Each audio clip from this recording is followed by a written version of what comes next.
A relação Portugal-Brasil começou há muito tempo, há mais de 5 séculos, como todo mundo já sabe. Mas, de uns tempos para cá, a relação entre os dois países tem ficado cada vez mais estreita. E essa ponte aérea tem sido embalada por uma trilha sonora composta por canções de artistas portugueses e brasileiros. A Sociedade Portuguesa de Autores representa os interesses de mais de 20 mil autores portugueses e estrangeiros e gere os direitos dos autores. A SPA é uma cooperativa fundada em 1925 para a gestão e representação dos direitos de autor de todos os segmentos artísticos. Já a União Brasileira de Compositores é uma associação dirigida por autores cujo principal objetivo é a defesa e a promoção dos interesses dos titulares de direitos autorais, além, é claro, da distribuição dos rendimentos gerados pela utilização das músicas. Fundada em 1942, a UBC atua com excelência em tecnologia da informação e transparência, representando mais de 40 mil associados. O Papo de Música celebra o acordo de reciprocidade entre essas duas sociedades. Por isso, a SPA e a UBC estão juntas nessa ponte aérea Portugal-Brasil. Boa noite, sejam muito bem-vindos ao Papo de Música, essa ponte aérea Portugal-Brasil que tem recebido vários artistas que fazem dessa conexão, dessa ponte transatlântica, uma ponte afetiva, uma ponte musical e cheia de cultura, e nós brasileiros precisamos abrir os corações e abrir os ouvidos para essa nossa cultura lusófona, afinal de contas somos irmãos, falamos a mesma língua e ela também nos une. Hoje eu estou recebendo duas artistas consagradíssimas. Uma é exuberante, nós conhecemos muito bem, ela faz um papel muito importante na cultura brasileira há décadas. Eu me lembro muito de cantar junto com ela, pequenininha, vendo na TV, a minha mãe apaixonada por ela, então é com muita alegria que eu estou recebendo Fafá de Belém, maravilhosa. Boa noite, Fafá. E estou recebendo também ela, que é uma das artistas mais consagradas da música portuguesa. Ela ficou, desde muito novinha, ela já ficou conhecida no mundo inteiro e a gente vai falar sobre isso e sobre essa trajetória tão bem-sucedida. Seja muito bem-vinda, Tereza Salgueiro, aqui no Papo de Música. Obrigada pelo convite e obrigada por me juntarem assim à distância com a Fafá. Bom, a primeira pergunta para vocês é como é que vocês se encontraram? Como é que a trajetória musical de vocês se cruzaram? Tereza, você quer... Vou falar porque a Tereza fala menos que eu. Então começa. A paixão pela voz de Tereza Salgueiro começou desde que ela surgiu. Eu já estava em Portugal. Eu estou em Portugal há 37 anos. E desde que eu cheguei em Portugal, os meus amigos são portugueses. Da música, da literatura, a minha relação com Portugal, com o povo português e com a comunidade da música, da filosofia, enfim, a minha relação é com os portugueses. Tereza Salgueiro surgiu a voz de Tereza no Madre Deus, e era aquela coisa absolutamente mágica, encantada, né? Eu digo que a Tereza tem uma voz, me emociono, é como se fosse uma voz de sereia, de encantamento, é um negócio que não é humano. E aí, Tereza veio ao Brasil e faz um disco com o João Cristal, cantando em brasileiro. Eu falei, eu não... E fui assistir. Para minha surpresa, que tinha aquela imagem daquela coisa diáfana, que ela é... Bom, somos amigas, depois a gente tricola toda. Tereza era mal comparando, mas me lembrava Carmen Miranda, que ninguém sabia que era portuguesa. Né? Mas no caso de Tereza, uma cantora portuguesa, consagrada como cantora portuguesa, ela trouxe pela primeira vez, e acho que é a única que fez isso, ela estudou profundamente o brasileiro. Então você percebe lá no final de algumas finalizações um certo sotaque. Isso é maravilhoso, porque mostra o quê? Uma disciplina que eu nunca tive, claro. E uma dedicação ao trabalho que ela faz. Tereza é camaleoa, viramos amigas, já levei ao Círio de Nazaré, estivemos juntas há pouco tempo, nos encontramos muito, é uma amizade improvável, porque você vê que eu sou essa coisa que vou andando, derrubando as coisas. Tereza é essa elegância, mas é doida também. Espero que Temos sim. conversas absolutamente maravilhosas e eu considero uma querida amiga minha. E o respeito que ela tem pela música e pelas suas opções musicais, eu acho que aí a gente tem um parâmetro, um paralelo. Eu nunca pertenci a nenhum estilo. Eu sempre busquei coisas que alguns gostavam, outros não gostavam, outros gostavam menos, outros não gostam mais. E Tereza, ela mergulha e vai. Ela não quer muito saber o que estão esperando dela. Ela vai esperando o que ela pode dar para a música. E ela faz coisas absolutamente fantásticas, porque ela faz uma imersão em todo o trabalho que ela faz. Eu lembro quando ela fez aquela que ela mudou. Tu mudaste para aquele convento, não foi? Lá para os meninos? Sim, sim, sim. Rápida, é. E para mergulhar nesse universo. Então, eu tenho um respeito muito grande por pessoas que não vão na maré, pessoas que não vão atrás de fazer um flash. E Tereza é dessas pessoas. Tem uma vida particular, como eu, absolutamente lacrada. Isso é outra coisa que eu acho louvável nesse mundo nosso onde cada momento é um flash, né? Faz o trabalho dela de uma forma muito muito mergulhada naquilo e não faz a mídia no trabalho, ela faz o trabalho.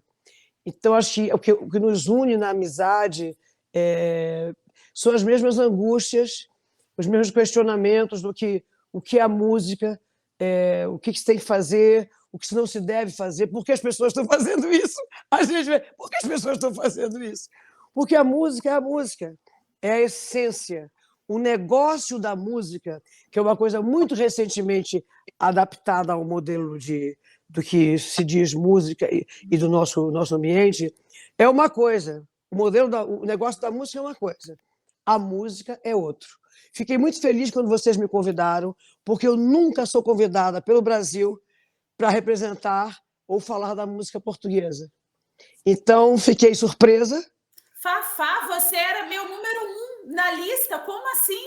Fiquei surpresa e fiquei muito feliz, porque quando fizeram, por exemplo, a Expo 98, levaram Deus, o mundo e não me levaram. Eu fiz a 98 pela junta de Cascais e depois junto com o grupo de Amália Rodrigues, onde recebi os cantando fado. Imagina eu cantando fado para Amália, quase eu morro.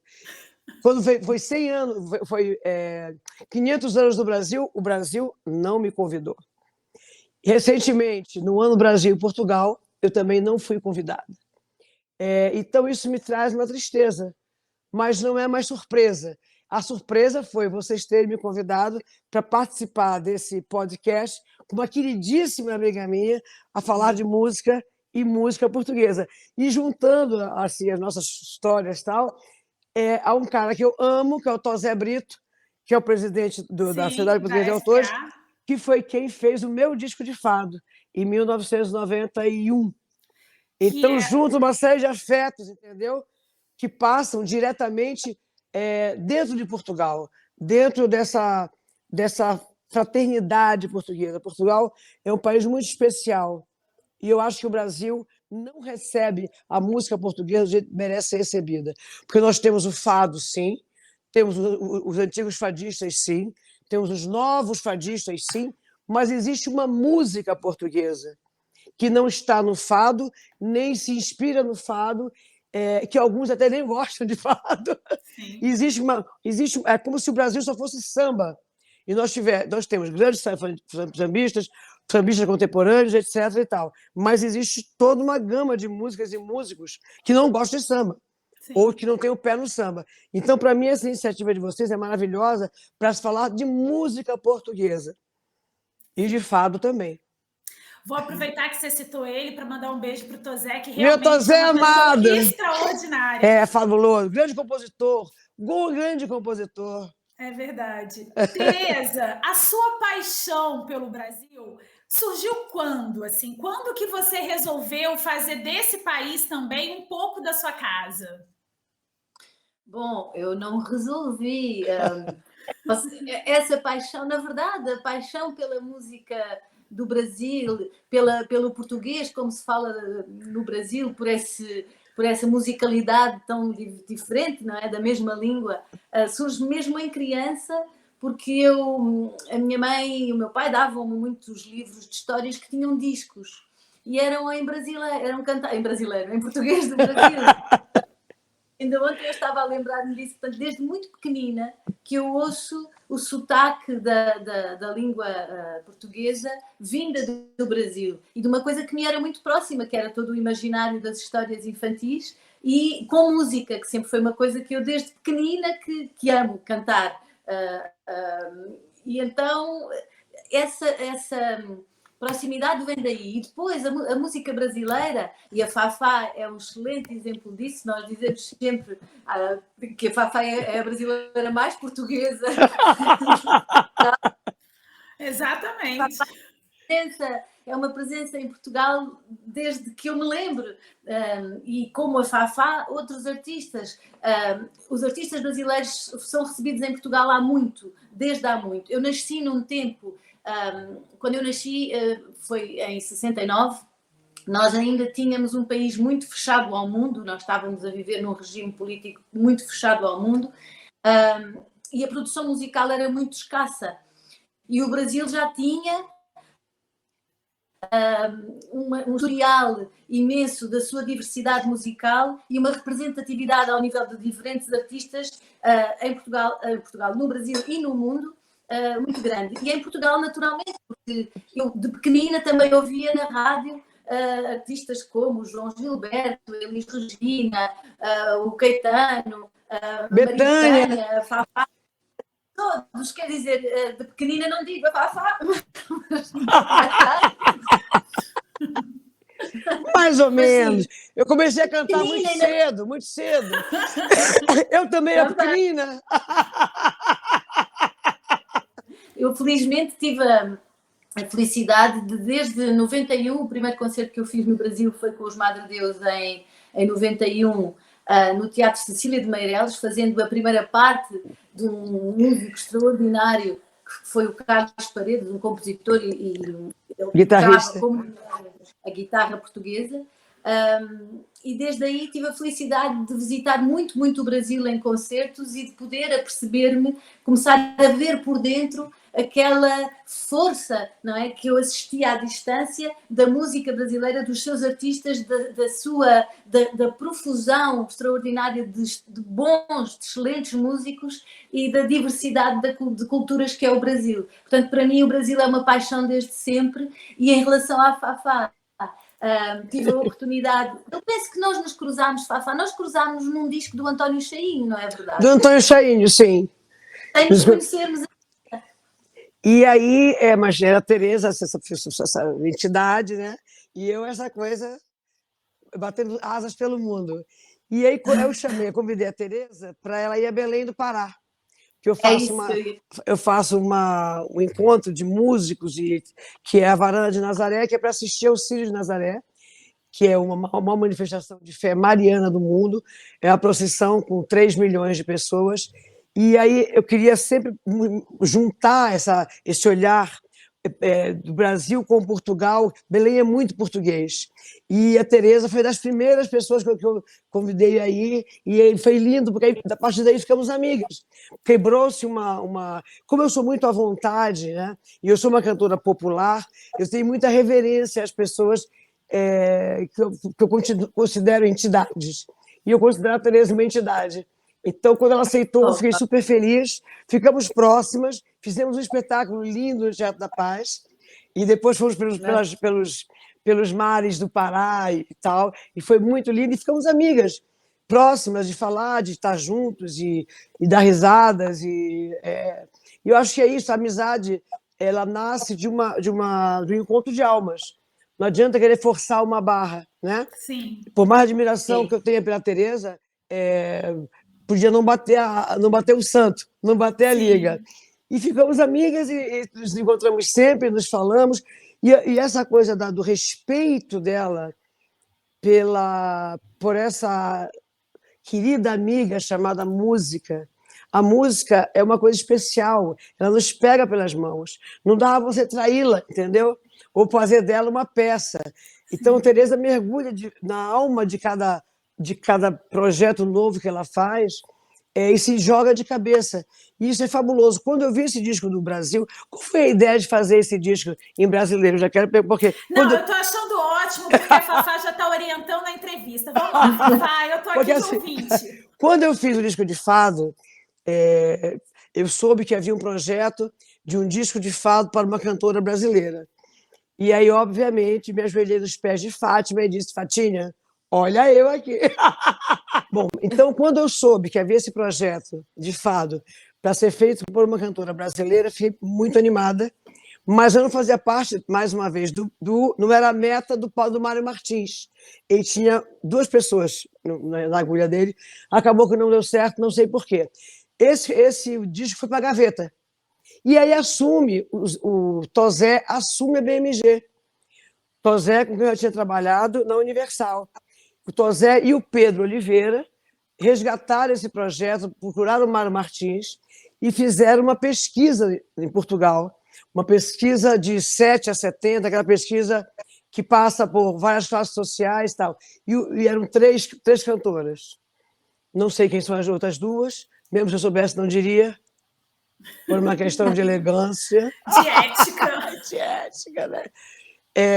Mas o meu nome surgiu com maior índice de aceitação e menor índice de rejeição para fazer uma brasileira fazer um disco de fado.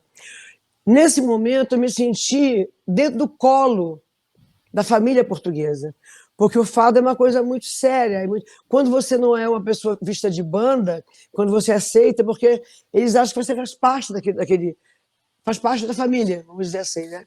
E começamos a trabalhar durante um ano, naquela altura, mandando fita cassete para lá, fita cassete para cá, mandando envelopes, não existia internet, né?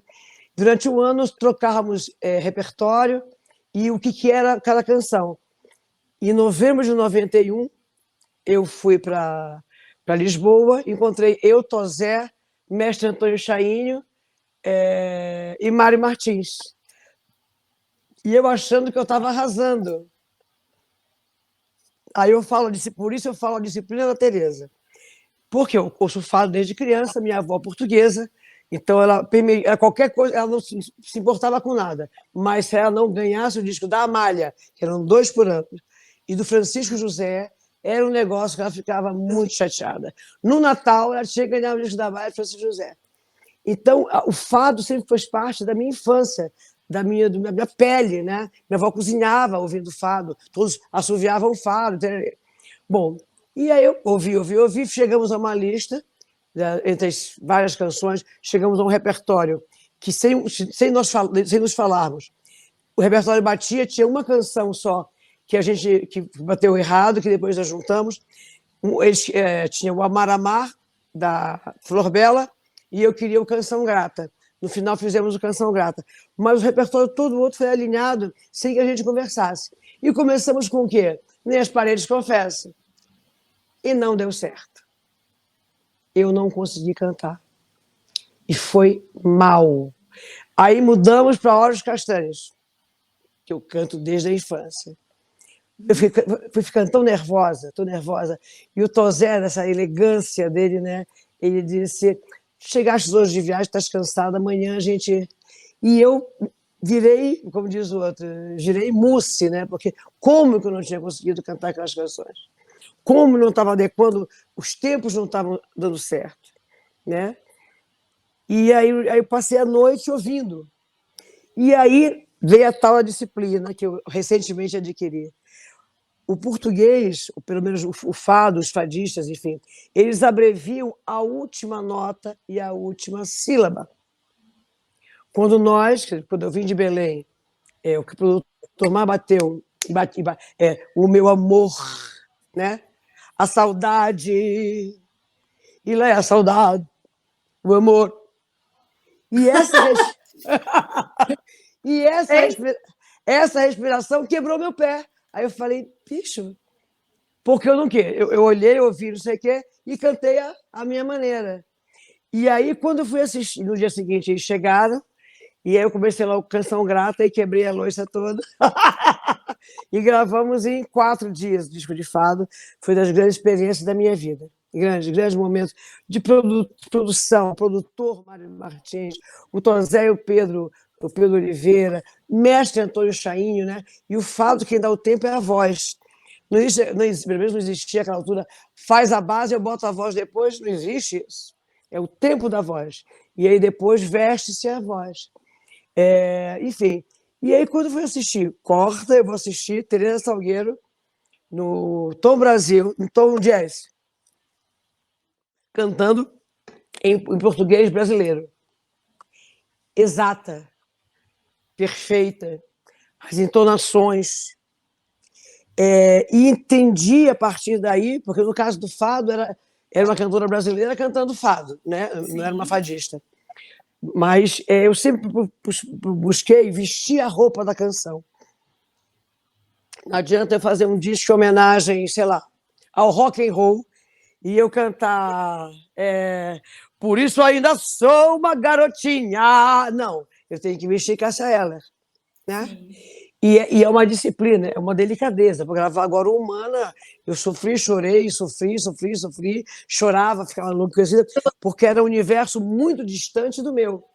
Gravar Ava Rocha, gravar Lulu. E aí, quando eu fui assistir, e é muito difícil, o português falar brasileiro. Alguns brasileiros fazem alguma caricatura do português, mas o português, falar o brasileiro sem sotaque, é um desafio muito grande. E aí esse disco é absolutamente fantástico. Eu queria vê-lo todos os dias, entendeu? Eu queria assistir esse espetáculo todos os dias. Eu acho que eu fui aos 2 espetáculos que ela fez aqui, porque era de uma entrega e de uma disciplina, e sem perder toda a Tereza que ela é, né? Então é a Tereza Salgueiro cantando músicas brasileiras com o acento brasileiro, com a métrica brasileira, mas é a Tereza Salgueiro. Não era ela querendo fazer uma graça cantando música brasileira. E aí o respeito que eu tinha por ela ficou ainda maior, e por isso tenho esse respeito por tantas coisas, enfim, que eu acho que é um exercício de fazer que você tem, que é muito grande. Portugal ama o Brasil e ama a África. O português é apaixonado pelo sol do Brasil, pelo sol da África, pela vontade do Brasil, pela vontade da África. Muitas vezes eu encontro amigos meus aqui completamente solarizados e eles voltam a Portugal e um certo cinza ganha espaço na alma deles. Sim. Então, há que ter muito respeito. Por isso, eu acho que o Brasil tem que respeitar, ouvir e trazer mais a música portuguesa transversal, não só o fado.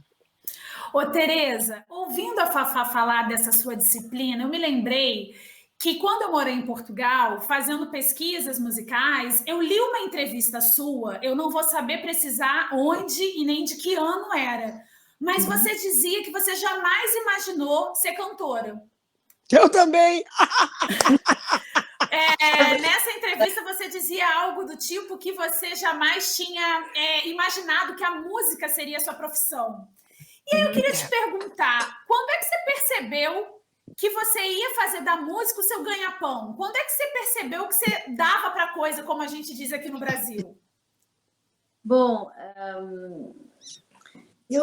como eu dizia, eu canto desde muito, muito pequenina.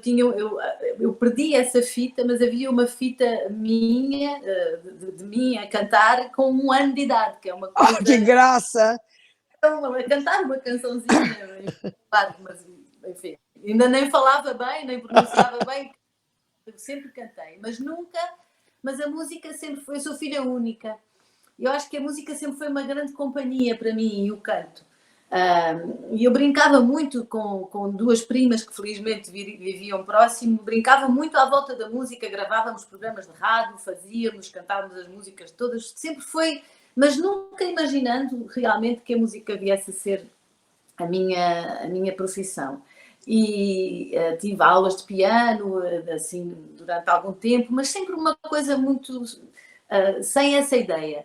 Até que esta paixão pelo canto, este gosto, começou a ser algo partilhado com amigos, em rodas de amigos, não é? Quando estávamos juntos sempre me pediam para cantar.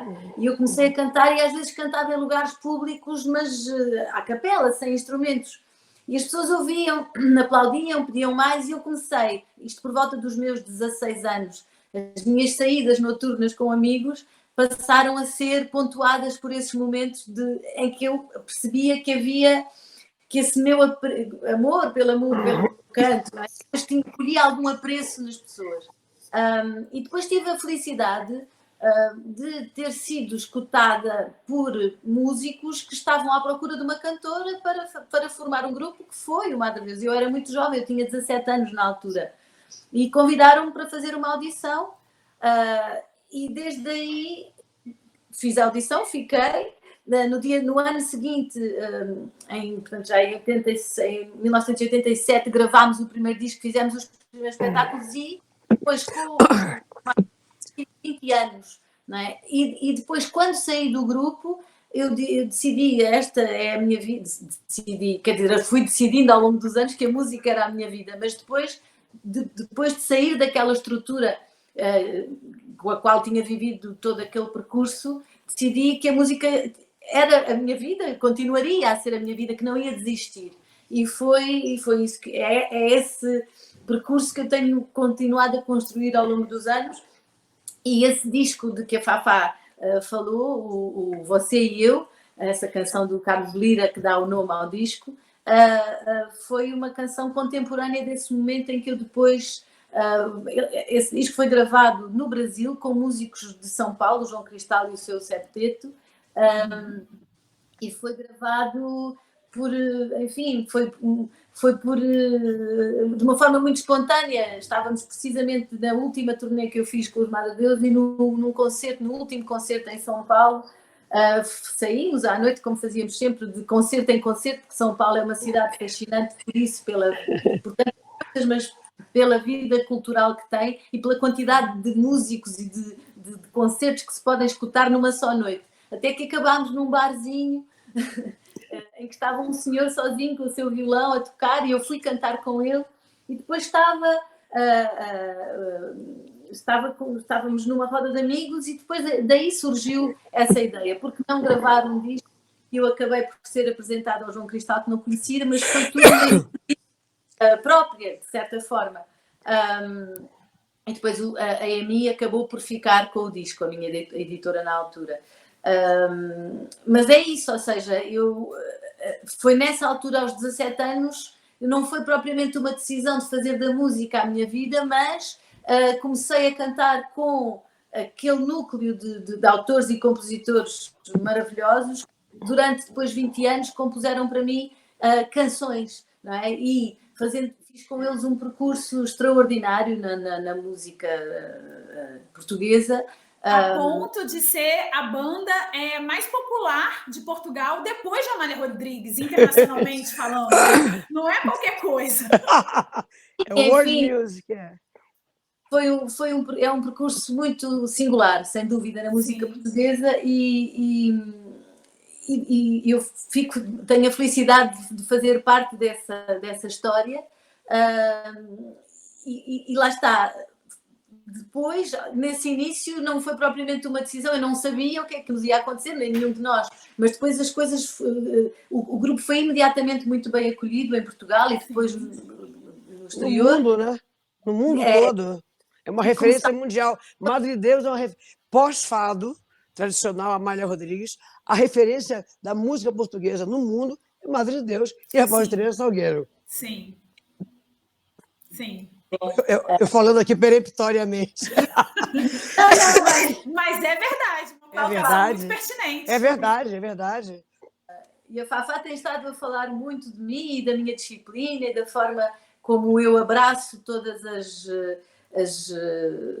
os projetos que faço, mas a Fafá é exatamente a mesma coisa e não se trata de uma troca de galhardetes, não. É essa força, essa energia que a Fafá põe em tudo aquilo que faz, é paixão imensa que põe em tudo aquilo que faz, desde a música aos momentos de conversa, mas falando da música, eu fiquei muito impressionada. Eu conheço a Fafá, como digo, desde muito jovem, através de muitas músicas diferentes que nos foram chegando na voz da Fafá do Brasil, de muitas músicas diferentes que ela foi abraçando, inclusivamente o fado. Mas o último disco que eu ouvi da Fafá é um disco... Eu adoro esse disco, Fafá. Eu já lhe disse. É Humana. É um disco...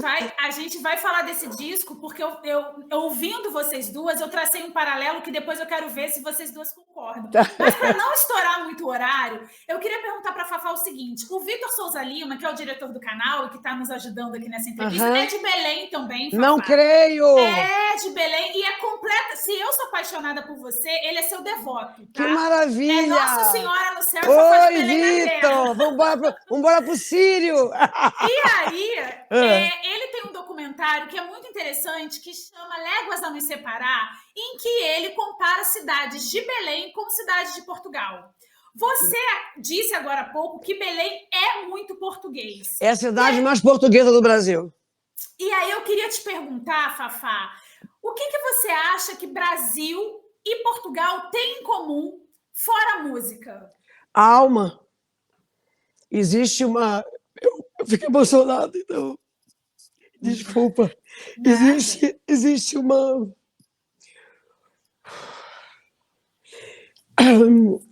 Existe um afeto.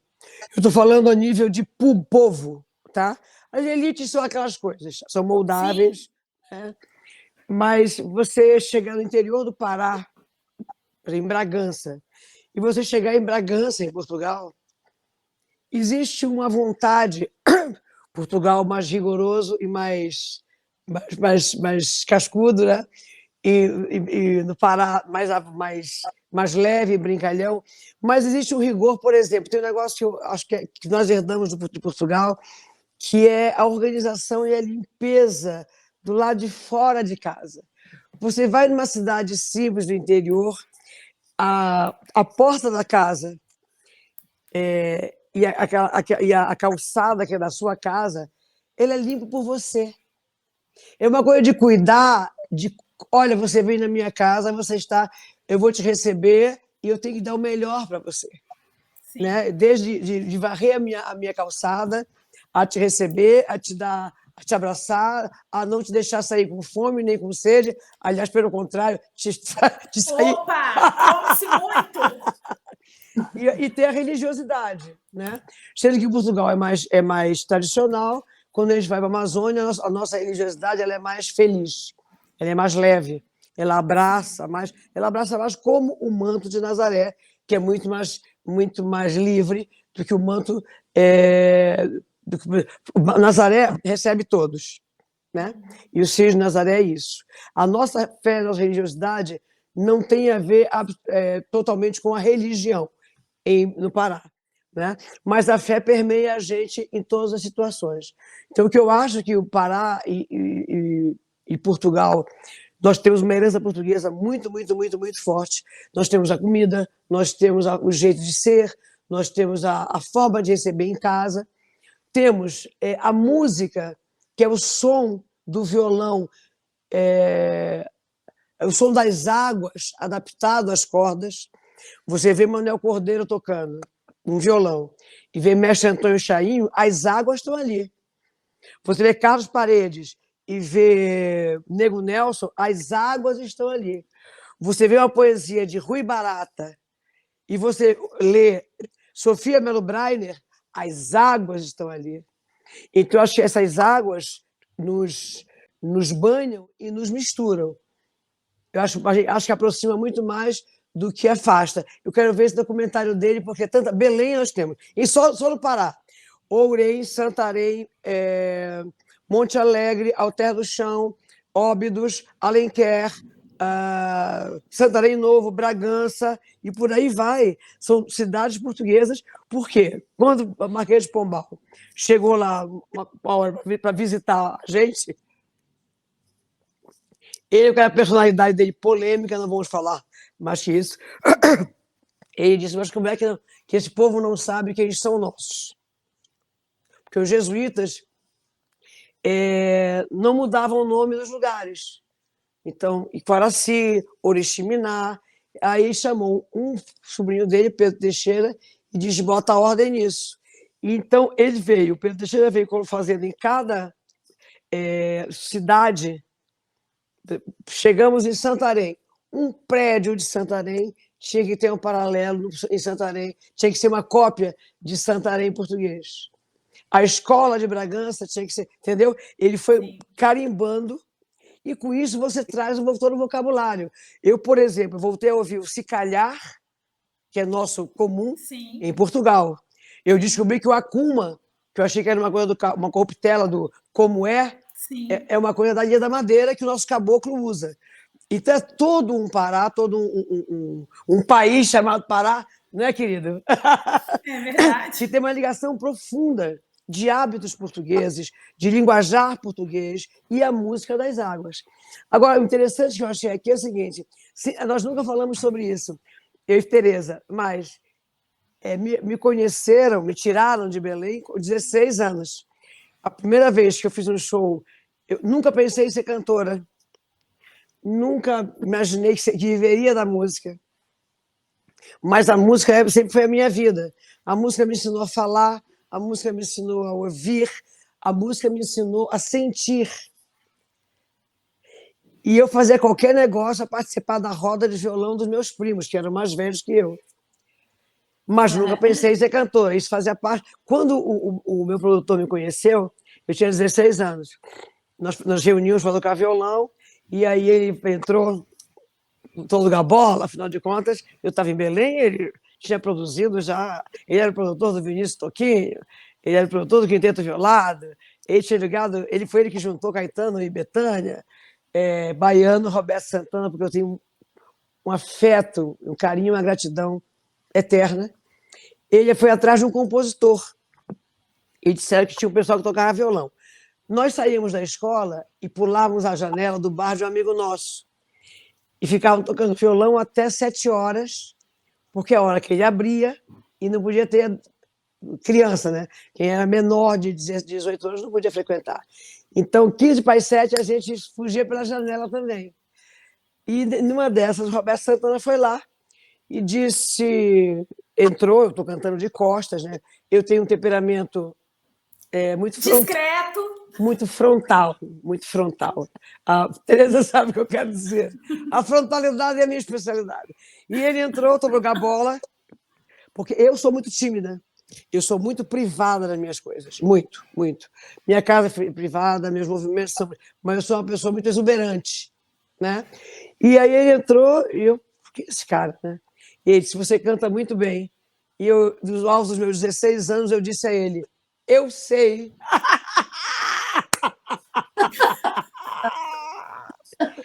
E aí ele falou: você não quer virar cantora? Aí eu falei, eu olhei para ele, eu disse: não estou entendendo. Cantora, ser cantora, cantar. Eu falei: mas não é o que eu estou fazendo? Ele disse: não, eu vejo você brilhando pelo Brasil. Eu disse para ele: olha, vai falar com meu pai. Mas nesse seu desejo, eu falei: não. Mas como é que a gente faz isso? É falar com meu pai. Agora, se você puder ir embora, a gente está aqui tocando violão. Porque ficavam os meninos descobrindo os acordes, né? Qual era o acorde novo que o Gismonti tinha feito. Edu, a nova música do Edu, com aquelas 45, décima com quarta, sétima com 14ª, eu nunca estudei música. Então, os acordes elaborados, porque a gente, bando de pirralho, ficavam naquela semana toda, para no final de semana, os mais velhos estavam queimando a cabeça, que tinham trabalhado a semana toda, né? Que ninguém vivia de música, para achar aquele acorde, e aí a gente dava o acorde. Que tinha ralado a semana toda. Muito bom. E aí estreiei, eu falei 18 anos. Então é muito interessante, que nunca falei isso com Tereza, e a vida sempre foi me levando. Eu, mais recentemente, eu planejo, mas a vida foi me levando, e sempre nos caminhos da música. E nunca fiz o que eu não quisesse. Porque agora ela vai cantar, porque nunca fiz. As decisões todas de carreira foram minhas. Então, quando eu fui para o universo popular, foi uma opção minha. Quando eu fiz um disco cantando Chico Buarque, foi uma inspiração que eu tive a partir de ouvir uma música, eu digo: vou cantar Chico. E eu acho que essa liberdade, nesse momento, dessa coisa de liberdade, eu não encaixo nenhuma gravadora mais. Até porque, nos moldes de hoje, quando eu gravei a primeira vez, por exemplo, uma Nuvem de Lágrimas, eu ouvi, me encantei, que é uma música sertaneja, sugeriu-se, então, o próximo disco é de música sertaneja. Não, está no mercado, no mundo. A música, ela me pega no meio da rua. E a partir daí eu mergulho em saber como é que isso vai virar produto. Ou, naquela altura, era virar disco, né? Mas de que forma aquilo pode fazer uma coisa nova. Então, a música, ela me atropela. E aí ela me pega pela mão e eu vou buscar parceiras para aquela música. E é assim que a gente faz o que eu faço há 45 anos. Eu ficaria aqui a tarde inteira, a noite inteira, ouvindo vocês duas falarem, mas a gente precisa encerrar. Eu vou para a última pergunta, Vai. que é para as duas. Vou falar pouco. Fala, Tereza! Fala tu, Tereza! A gente está passando por um momento, a nível, né, de humanidade, muito difícil. Todos nós vamos sair, de alguma maneira, transformados dessa experiência. A Fafá lançou uma música, até recentemente, no trabalho mais recente dela, que é da Letícia Novaes, que é uma cantora também extraordinária da nova geração, chamada Alinhamento Energético, que é praticamente... Premonitória. Premonitória, exatamente. Em 2012, a Tereza lançou um disco também lindíssimo, chamado O Mistério, que fala um pouco sobre essa experiência, o significado da vida, a experiência de estar vivo. A partir disso, eu queria perguntar para vocês duas se vocês estão otimistas em relação ao futuro pós-pandêmico. Tereza. Bom, sim, esse disco, O Mistério, vou só dizer que foi o primeiro disco da minha autoria. Não é? Lindíssimo. Depois desse tenho um outro que foi que você levou a Belém, não foi? O Teatro da Paz, foi o Mistério. Exatamente. Que foi já iniciar um percurso distinto, não é? Não só como intérprete, mas procurar, sim, assumir essa busca, essa descoberta de criar música, de escrever as palavras, que é outra aventura que é maravilhosa também. E sem dúvida que muito pessoal. E em relação a estar otimista Bom, eu penso que o desafio que nós atravessamos neste momento é de facto gigantesco. E é sempre, ou seja, eu penso que o desafio no fundo é sempre o mesmo, que é todos nós compreendermos que estamos ligados uns aos outros muito mais do que aquilo que nós pensamos, não só uns aos outros enquanto culturas, enquanto humanidade que se quer em crescimento e em evolução de consciência, mas também ligados a todas as formas de vida naturais da qual fazemos parte. E este momento em que estamos a viver,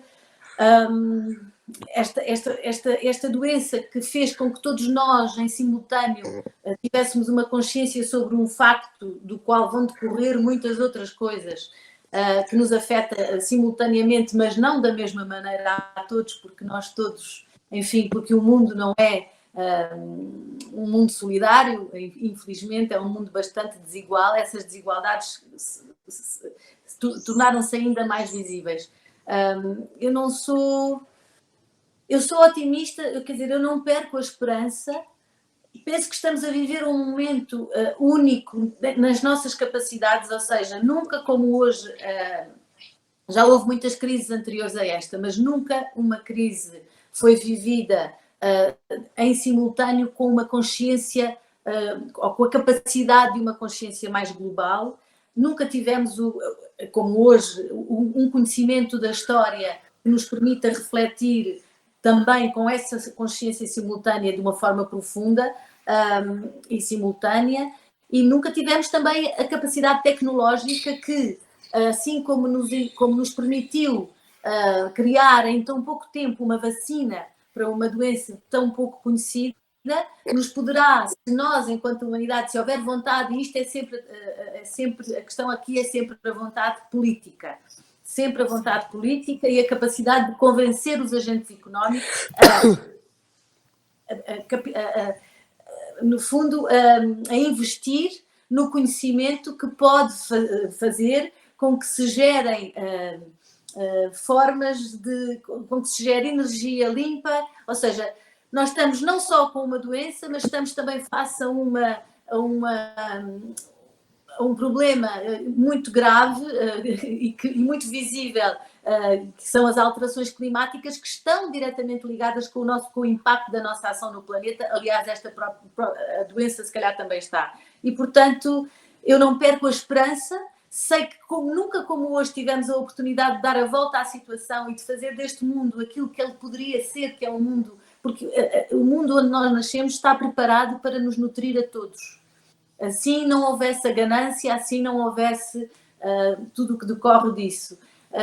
Não estou muito otimista pelos sinais do que vamos vendo, mas porque as forças de reação a esse progresso no sentido de uma mais igualitária distribuição dos meios são muito grandes, mas por outro lado tenho esperança de que as forças desse progresso, as forças da união e da solidariedade, da fraternidade, façam o seu caminho e, enfim, é isso. É complicado.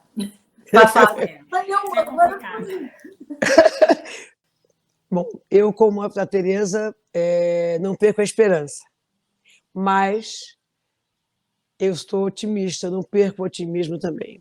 Eu entendo que a consciência mundial tem que ser uma consciência do cidadão, a chamada sociedade civil. E nunca essa sociedade foi chacoalhada de uma forma tão violenta, por tanto tempo, ao mesmo tempo. Né? Contando uma coisa muito rápida, tinha uma amiga minha que era negacionista a mil. Um dia eu cheguei num lugar e ela falou: o que você faz com essa focinheira? Eu disse: por que você está sem a sua focinheira, meu amor? Ah, porque isso tudo é fruto do medo, não sei o quê. Essa moça, há um mês, está internada. E me mandou uma carta linda, dizendo que a arrogância dela diante dos fatos era muito uma ignorância dela em relação ao outro. Eu acredito que isso não é um fato isolado. Ela já está bem, já desentubou, mas essas pequenas conscientizações, vamos dizer assim, que nós fomos emprenhados, né, e somos emprenhados de soluções que não são boas para nós. Mas isso entra com tanta força e com tanta constância que você acaba acreditando que aquela é a forma. Eu acho que essa pandemia veio para chamar a responsabilidade em relação ao outro. Quem não entendeu isso, volta para o final da fila. Ah, mudou todo mundo. Mudou todo mundo? Não, não mudou todo mundo. Mas se você não, de alguma forma essa ficha não caiu, volta ao final da fila. E vai aprender tudo de novo. E eu vejo, sim, uma nova sociedade tímida, mas já a preocupação da venda do carbono, dos carros não usando combustível, falar-se de Amazônia, não de uma forma superficial, mas de uma forma ouvindo os povos da Amazônia, são pequenos avanços. E considero os pequenos avanços fundamentais. Na música, em Portugal, todos nós fomos abalados, enfim. Mas no Brasil nós contamos ainda com uma ideia de que nós, músicos, que roubamos o país. Então, além da crise, da grave crise... Olha a cara de Teresa, assustada com a informação. Além da grave crise que se atravessa, nós temos mais essa para dizer, peraí, e eu me pergunto o que é que a sociedade vai fazer e os donos de tudo vão fazer conosco, todos nós no mundo. Porque quem embalou e tem embalado a pandemia e vai embalar a qualquer momento onde vocês tenham que estar afastados de tudo. A música, a poesia, o streamer, o teatro, o cinema. Eu espero que a gente esteja cada vez mais juntos, todos nós, porque nós fazemos parte de uma cadeia de esperança e de vida. Acredito que nós vamos achar pequenas soluções, nós entre a gente, né? Mas os donos do dinheiro e os donos do mundo têm que entender e olhar para a música e para a arte como uma peça fundamental da saúde emocional, psicológica, mental e física da humanidade. É o que eu espero que aconteça. sem dúvida. Olha, eu, como disse, ficaria aqui a noite inteira, mas a gente vai ter que encerrar. Claro que é papo de música. Eu não vou pedir para vocês cantarem, porque afinal de contas está todo mundo aí sem aquecer a voz. Mas eu vou de palhinha agora e vou fazer um pedido para cada uma. Bora de palhinha? Vai de palhinha. Palhinha!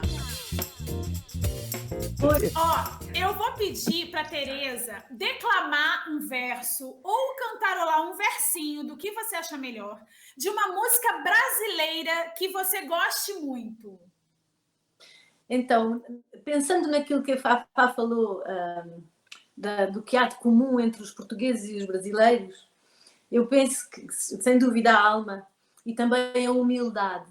Eu acho que tanto o povo brasileiro como o povo português e como a maior parte dos povos do mundo, nisso estamos irmanados, somos humildes, somos pobres. E as pessoas que são pobres, dentro dessa, sabem que a sua riqueza vai muito para lá daquilo que é aquilo que podem, que são os sinais exteriores, não é? A nossa riqueza, aquilo que nós precisamos para ser felizes é realmente um prato de comida, é um teto na cabeça e é um ombro amigo, é o outro, não é?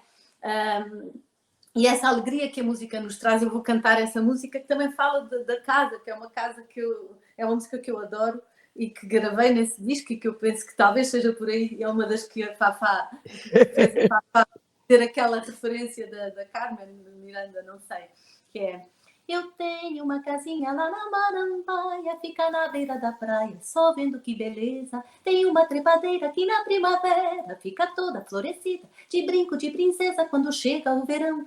Eu sento na varanda, pego o meu violão e começo a tocar. E o meu moreno, que está sempre bem disposto, senta ao meu lado e começa a cantar. É uma brasileira nata! Maravilhoso. O pedido para você agora é o contrário. Declamar um verso ou cantarolar um versinho de uma música portuguesa que você goste muito. Bom, eu teria tanta coisa para cantar, tanta coisa para cantar. Teria Rui Veloso, Paulo Gonzo, Luiz Represas, Tereza. Mas eu vou escolher uma canção que é uma canção que embalou a minha vida, a minha infância. Tá? E que quando eu cheguei em Portugal, eu já fico emocionada, eu entendi perfeitamente que quando eu cheguei em Portugal pela primeira vez, o que eu sentia era o cheiro da casa da minha avó. Numa casa portuguesa fica bem, pão e vinho sobre a mesa. E se a porta humildemente bate alguém, senta-se. Desculpa, de novo. Numa casa portuguesa fica bem, pão e vinho sobre a mesa. E se a porta humildemente chega alguém. De novo, errei. Numa casa portuguesa fica bem, pão e vinho sobre a mesa. E se a porta humildemente bate alguém, senta-se à mesa com a gente. Fica bem essa franqueza, fica bem, que o povo nunca desmente. Alegria e tristeza, essa grande riqueza. A alegria e tristeza, essa grande riqueza de dar e ficar contente. Então é isso, é uma casa portuguesa, com certeza. Ai, com certeza, e uma casa portuguesa. Olha, Fafá e Tereza, sem palavras para agradecer vocês duas. Obrigada, muito querida. Obrigada pelo tempo, pela simpatia, por essas boas histórias. Eu espero que muito em breve a gente se encontre, não através de tela, mas que eu esteja na fila do gargarejo vendo um show de vocês duas. Muito obrigada. Vamos. Obrigada, muito obrigada. Obrigada, Tereza, estou chegando, hein? Estou te esperando, Fafá. Beijinho, obrigada a todos vocês. Beijo. Um beijinho para todo mundo que acompanhou esse bate-papo. Muito obrigada. Continue no Papo de Música, porque toda semana tem entrevistas deliciosas como essas.